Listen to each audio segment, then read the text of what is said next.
सुप्रभात बच्चों। आज हम कक्षा 7 के इतिहास विषय का पाठ 9 क्षेत्रीय संस्कृतियों का निर्माण का आगे का प्रकरण बंगाल नज़दीक से एक नज़र, इसके बारे में पढ़ेंगे। तो देखो बच्चों, इससे पहले हमने ये समझा कि अगर किसी व्यक्ति का परिचय हमें पता करना है तो उसके परिचय को पता करने का सबसे अच्छा तरीका है उसकी भाषा। यानी कोई व्यक्ति अगर तमिल बोलता है तो हम ये कहते हैं कि वह तमिलनाडु का है, पंजाबी बोलता है तो हम क्या कहते हैं कि वो पंजाब का है। ऐसे ही अगर कोई राजस्थानी बोलता है तो हम ये समझते हैं कि वो राजस्थान में रहता है। तो इस तरह से हमने इस अध्याय में भारत के विभिन्न क्षेत्रों के बारे में पढ़ा। तो सबसे पहले हमने देखा था चेर राज्य के बारे में कि जो केरल में है वर्तमान में, और वहाँ की मलयालम भाषा के बारे में समझा था। फिर हमने देखा उड़ीसा के अंदर पुरी के में जगन्नाथ संप्रदाय के बारे में, जगन्नाथ मंदिर के बारे में समझा था। फिर हमने देखा राजस्थान के बारे में कि राजस्थान के राजपूतों और उनकी शूरवीरता के बारे में हमने समझा था। अगर हम बात करते हैं इन क्षेत्रीय सीमाओं से परे की, ये तो हमने बात की इन क्षेत्रीय सीमाओं की, है ना, सभी ये इनकी अलग अलग क्षेत्र की सीमाएं थी। अगर इनसे परे की हम बात करें तो जैसे जयपुर है जो कि राजस्थान में है, तो जयपुर और लखनऊ जो कि उत्तर प्रदेश में है। यहाँ पर क्या है कि कथक नृत्य में दो घराने फले और फूले। तो अब देखो, नृत्य तो एक, लेकिन ये दोनों सीमाएं क्या हैं, अलग अलग थी। तो इस तरह से क्षेत्रीय सीमाओं से परे कथक नृत्य के बारे में हमने जाना था। बिल्कुल ऐसे ही हमने चित्रकला शैली जो कि पश्चिमी भारत के साथ साथ हिमाचल प्रदेश में भी काफ़ी फली फूली, और हिमाचल प्रदेश की जो बसोहली चित्रकला शैली थी, कांगड़ा शैली थी, ये काफ़ी फली फूली थी। तो आज हम बात करेंगे ऐसे ही भारत के एक और क्षेत्र की, वो है इधर बंगाल की। तो आज हम पढ़ते हैं बंगाल नज़दीक से एक नज़र, एक क्षेत्रीय भाषा का विकास। जैसा कि हमने प्रारंभ में ही देखा था कि अक्सर क्षेत्रों के नाम वहाँ के निवासियों द्वारा बोली जाने वाली भाषा के अनुसार निर्धारित होते हैं। इसीलिए हम यह मान लेते हैं कि बंगाल में लोग हमेशा बंगाली यानी बंगला भाषा ही बोलते थे। किंतु यह एक दिलचस्प बात है कि आज बंगाली संस्कृत से निकली हुई भाषा मानी जाती है। यानी कि हम ऐसे ही कहते हैं कि जो संस्कृत है वो सभी भाषाओं की जननी है, और लगभग सभी भाषाएं हैं वो संस्कृत से ही निकली हैं। तो बंगाली भाषा के बारे में भी यही माना जाता है कि वह संस्कृत से निकली हुई है। तो प्रारंभिक संस्कृत ग्रंथों के अध्ययन से ये पता चलता है कि बंगाल के लोग संस्कृत से उपजी हुई भाषाएं नहीं बोलते थे। यानी वो अगर संस्कृत से निकली हुई भाषाएं नहीं बोलते थे तो फिर ये नई भाषा का उद्भव कैसे हुआ। तो ईसा पूर्व 4वीं और 3री शताब्दी से बंगाल और मगध, जो कि अभी दक्षिण बिहार का है, तो इनके बीच क्या है, वाणिज्यिक संबंध स्थापित होने लगे थे, और जिसके कारण संभवतः क्या है, संस्कृत का प्रभाव भी बड़ा होगा। तो सबसे पहले ये देखिए कि नीचे आपको यहाँ दिखाई दे रहा है बंगाली रामायण की एक पांडुलिपि का ये पृष्ठ है जो कि एक ताड़पत्र पर लिखा गया है, और ये बंगाली भाषा में लिखी हुई रामायण का एक पांडुलिपि का चित्र आपको यहाँ दिखाई दे रहा है। तो अब देखिए, हम पढ़ रहे थे कि जब बंगाल और मगध के बीच व्यापारिक संबंध बढ़े, है ना, तो इसके कारण क्या हुआ कि संस्कृत का भी प्रभाव बढ़ता गया होगा। और हम बात कर रहे हैं 4वीं शताब्दी के दौरान। तो उस समय क्या है कि बंगाल पर क्या है, गुप्त वंश के राजाओं का नियंत्रण स्थापित था। तो गुप्त वंश के शासकों ने उत्तरी बंगाल पर अपना राजनीतिक नियंत्रण स्थापित कर लिया था, और वहाँ उन्होंने ब्राह्मणों को बसाना शुरू किया, क्योंकि जो गुप्त वंशीय राजा थे ये पूर्णतः क्या है, हिंदूवादी थे, हिंदू धर्म को मानते थे ये।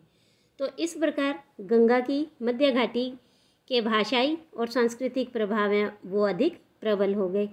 और 7वीं शताब्दी में चीनी यात्री ह्यून सांग ने भी यह पाया कि बंगाल में सर्वत्र संस्कृत से संबंधित भाषाओं का ही प्रयोग हो रहा था। यानी कि उस समय बंगाल में संस्कृत से जुड़ी हुई सारी भाषाएं हैं, उनका लगभग हर जगह प्रयोग हो रहा था। तो चौथी शताब्दी के बाद अब बात करते हैं हम 8वीं शताब्दी की। तो 8वीं शताब्दी से पाल शासकों के अंतर्गत एक क्षेत्रीय राज्य का उद्भव हो गया था। ये हमने देखा था कि फिर वहाँ पर अध्याय 2 में कि कैसे पाल वंश के शासकों का शासन था वहाँ पर। फिर 14वीं से 16वीं शताब्दी के बीच बंगाल पर सुल्तानों का शासन रहा, जो कि दिल्ली में स्थित शासक थे मुग़ल सुल्तान। उनसे वो क्या थे, स्वतंत्र थे। जो हमने अध्याय 3 में दिल्ली के सुल्तानों के बारे में पढ़ा था, उनसे क्या ये स्वतंत्र थे। फिर 1586 में जब अकबर ने बंगाल को जीत लिया तो उसे सूबा माना जाने लगा। और इस समय जो प्रशासन की भाषा थी वो तो फारसी थी, लेकिन बंगाली है वो क्षेत्रीय भाषा के रूप में विकसित हो रही थी। तो वस्तुतः 15वीं शताब्दी तक आते आते उपभाषाओं और बोलियों का एक बंगाली समूह एक सामान्य साहित्यिक भाषा के द्वारा एकबद्ध हो गया।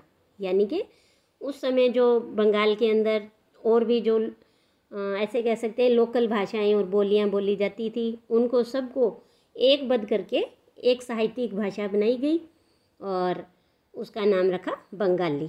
और यह साहित्यिक भाषा उस क्षेत्र के पश्चिमी भाग की बोलचाल की भाषा थी, जिसे अब पश्चिम बंगाल कहा जाता है, जो कि अब हमारे भारत का एक राज्य भी है। यानी जैसे मानो ये बंगाल है तो ये इसके पश्चिम दिशा में है ना, यहाँ पर ये साहित्यिक भाषा बोली जाती थी और ये जो हिस्सा है अब ये पश्चिम बंगाल के नाम से जाना जाता है।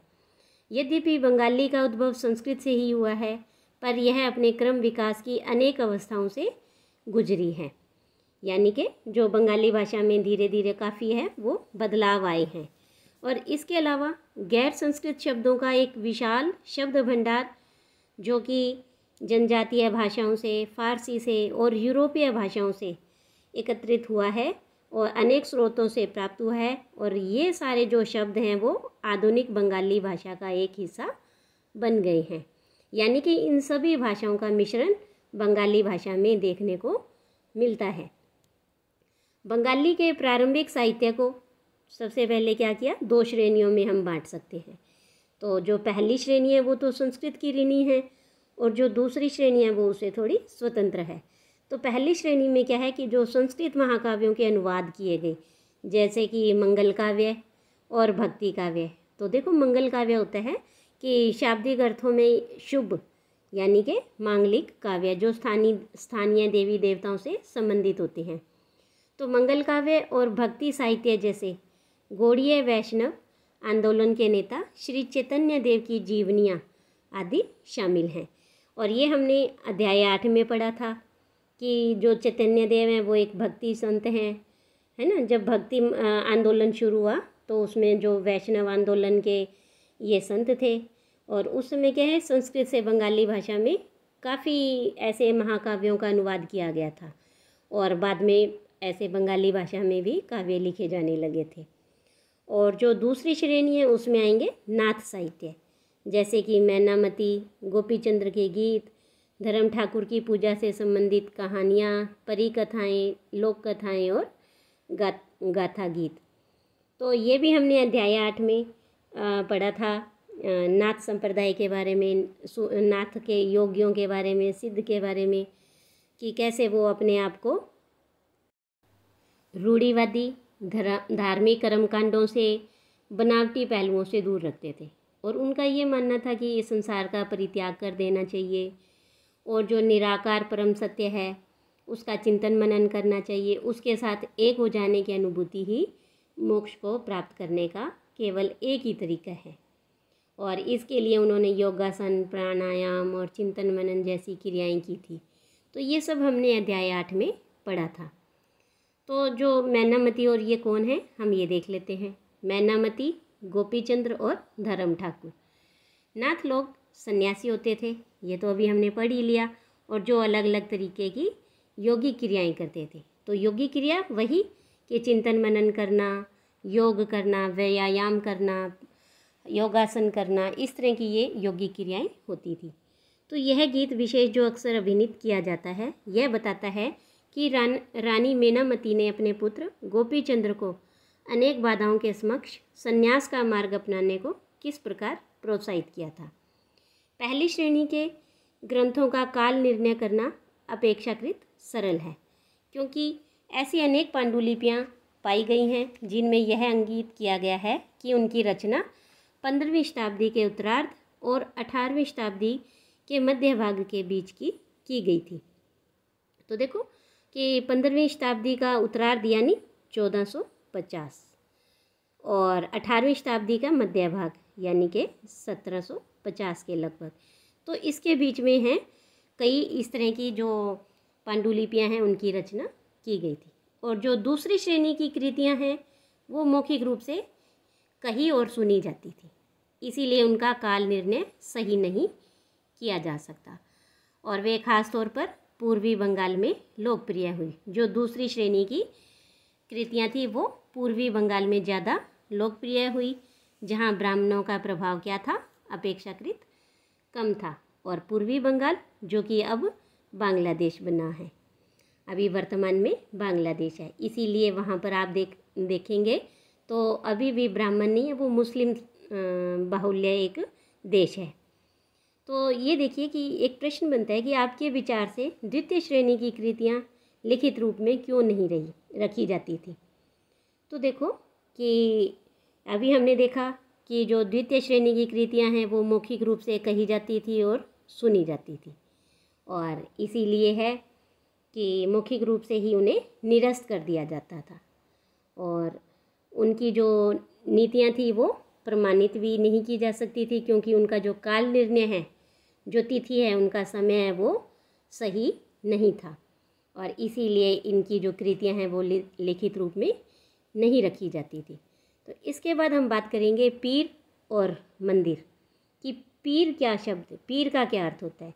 तो देखो ये फारसी भाषा का शब्द होता है जिसका अर्थ होता है आध्यात्मिक मार्गदर्शक, यानी कि भगवान की भक्ति का, भगवान को पाने के लिए जो व्यक्ति रास्ता दिखाता है उसे हम पीर कहते हैं।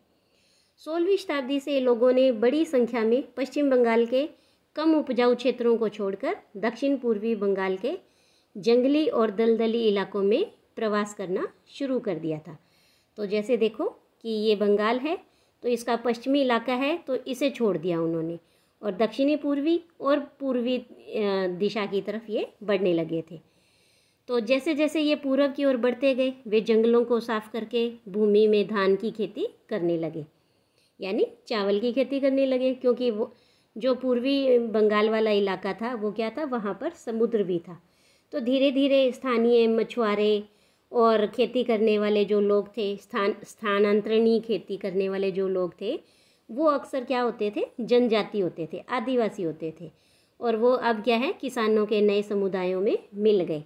और इन्हीं दिनों बंगाल पर मुगलों का भी नियंत्रण स्थापित हो गया था, जिन्होंने पूर्वी डेल्टा प्रदेश के केंद्रीय भाग में स्थित ढाका नगर में अपनी राजधानी स्थापित की, और जो वर्तमान का बांग्लादेश है उसकी राजधानी भी ढाका ही है। अधिकारी और कर्मचारी लोग भूमि प्राप्त करके अक्सर उस पर मस्जिदें बना लेते थे, और जो इन इलाकों के धार्मिक रूपांतरण के केंद्रों के रूप में काम आती थी।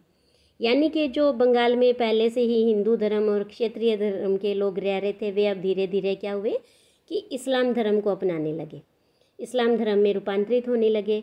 और इसीलिए अगर हम देखते हैं कि जो वर्तमान बांग्लादेश है वो अब मुस्लिम बाहुल्य देश है। इसके बाद देखिए कि हम बात कर रहे हैं प्रारंभ में बाहर से आकर यहाँ बसने वाले लोग इन अस्थिर परिस्थितियों में रहने के लिए कुछ व्यवस्था चाहने लगे, कुछ ऐसा आश्वासन चाहने लगे थे। तो ये सारी सुख सुविधाएं और उन्हें ये आश्वासन किसने दिया, उन्हें उन समुदायों के नेताओं ने प्रदान किया जो वहाँ के लोकल रहने वाले थे। ये नेता शिक्षक भी हो सकते थे, तो वो निर्णायकों की भूमिका भी अदा करते थे और वो लोगों को समझाते थे, शिक्षा देते थे उन्हें। तो कभी कभी ऐसा माना जाता था कि इन नेताओं के पास अलौकिक शक्तियाँ हैं। स्नेह और आदर से लोग इन्हें पीर कहा करते थे। इस पीर श्रेणी में संत या सूफी और अन्य धार्मिक महानुभाव, साहसी उपनिवेशी, देवत्व प्राप्त सैनिक और योद्धा, विभिन्न हिंदू और बौद्ध देवी देवता और यहाँ तक कि जीवात्माएं भी शामिल होती थी। और पीरों की पूजा पद्धतियाँ बहुत ही लोकप्रिय हो गई और उनकी मज़ारें बंगाल में सर्वत्र पाई जाती हैं। तो देखो, जीवात्माएं होती हैं, यानी कि एक जीववाद है, वो ये मानता है कि जो पेड़ पौधे हैं, जड़ है, वस्तुएं हैं, प्राकृतिक घटनाएं हैं, ये इन सब में भी क्या है, जीवात्मा होती है। तो जो पीरों की पूजा, जैसे जिन्हें हम पीर बाबा कहते हैं, इनकी जो पूजा करनी है वो बंगाल में क्या हुआ, बहुत लोकप्रिय हुई और इन पीर बाबाओं की मज़ारें लगभग पूरे बंगाल में पाई जाने लगी थी। तो बंगाल में 15वीं शताब्दी में के बाद वाले वर्षों में अब मंदिर भी बनाने का दौर जोरों पर रहा। यानी मस्जिदें तो बन ही रही थी, लेकिन 15वीं शताब्दी के बाद वाले वर्षों में क्या, मंदिर बनाने का दौर जारी रहा और 19वीं शताब्दी में आकर समाप्त हो गया।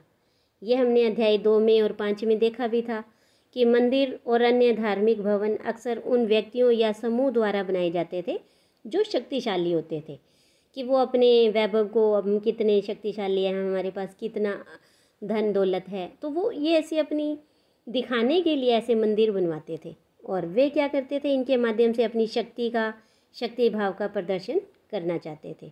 बंगाल में साधारण ईंटों और मिट्टी गारे से अनेक मंदिर निम्न सामाजिक समूहों द्वारा बनाए गए, जैसे कि कालू, जिसे तेली, कंसारी आदि हैं, वो लोग क्या मिलकर के अपने छोटे छोटे मंदिर बना लेते थे। तो यूरोप की व्यापारिक कंपनियां जब आ गईं तो उनके आ जाने से अब नए आर्थिक अवसर पैदा हुए, यानी कि उन्हें पैसा कमाने के नए नए अवसर मिलने लगे। तो इन सामाजिक समूहों से संबंधित अनेक परिवारों ने इन अवसरों का लाभ उठाया। जैसे जैसे लोगों की सामाजिक और आर्थिक स्थिति सुधरती गई, उन्होंने इन स्मारकों के निर्माण के माध्यम से अपनी प्रस्थिति, अपनी प्रतिष्ठा की घोषणा भी कर दी। जब स्थानीय देवी देवता, जो पहले गांवों में छान और छप्पर वाली झोंपड़ियों में पूजे जाते थे, अब उनको क्या है, ब्राह्मणों द्वारा मान्यता दी गई और उनकी प्रतिमाएं, उनकी मूर्तियां हैं, वो मंदिरों में भी स्थापित की जाने लगी थी।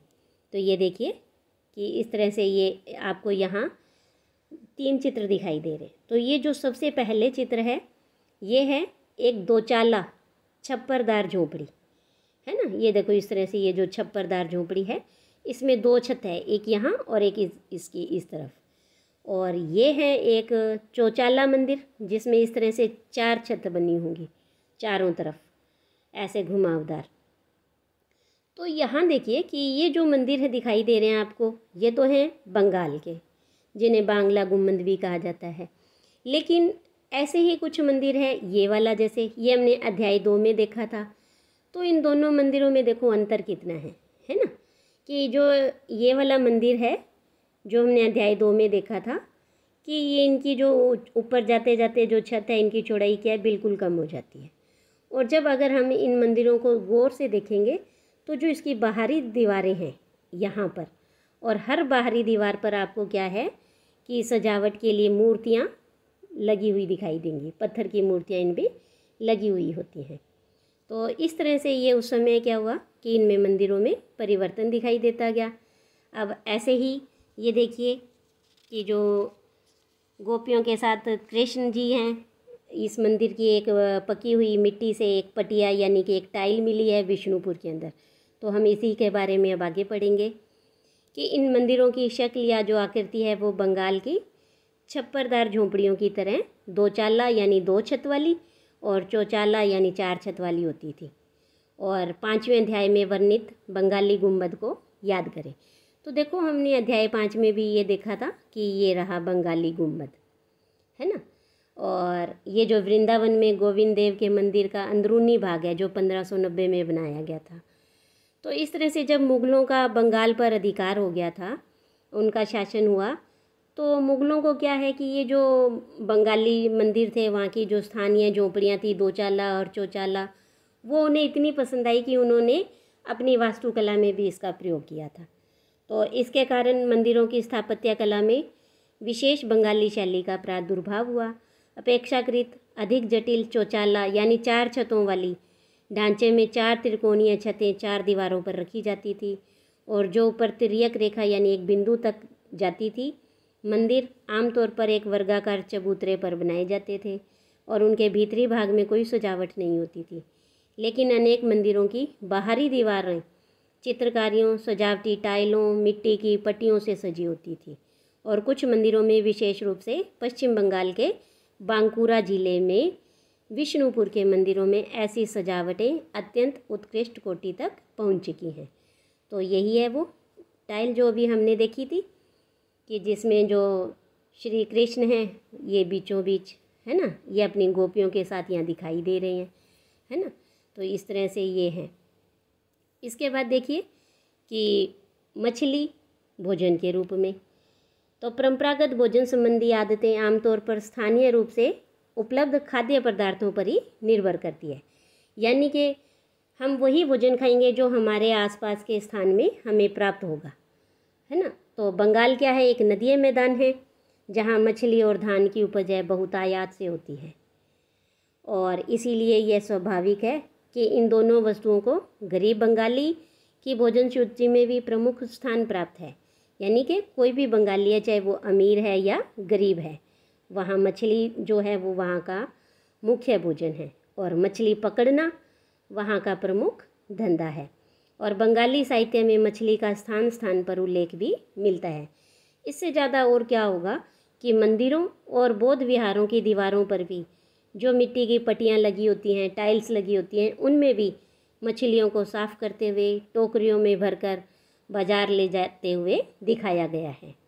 तो देखो, यानी मंदिरों के ऊपर भी मछलियों का चित्रण किया गया है।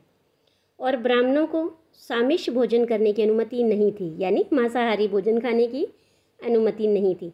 लेकिन स्थानीय आहार में मछली की लोकप्रियता को देखते हुए ब्राह्मण धर्म के विशेषज्ञों ने बंगाली ब्राह्मणों के लिए इस निषेध में ढील दे दी गई।